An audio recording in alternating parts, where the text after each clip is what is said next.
galvenie rezultāti visās jūsu dzīves sfērās ir cieši saistīti ar jūsu zemapziņu. Viss ir mūsu zemapziņā. 95% cilvēks dzīvo savā zemapziņā. Visi šie bloki, uzskati, uzstādījumi, ego, traumas, tas viss atrodas mūsu zemapziņā. Zemapziņa pārvalda cilvēku un pievelk visu dzīvē.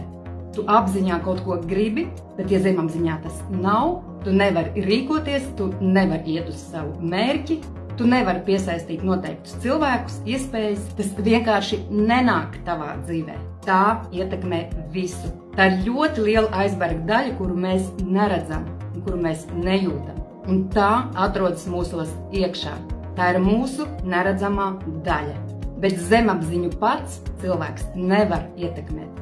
Zemapziņā atrodas mūsu traumas, mūsu negatīvie uzstādījumi, destruktīvie uzskati, pagātnes pieredze, dažādas programmas, vainas sajūta, aizvainojumi, infantīli.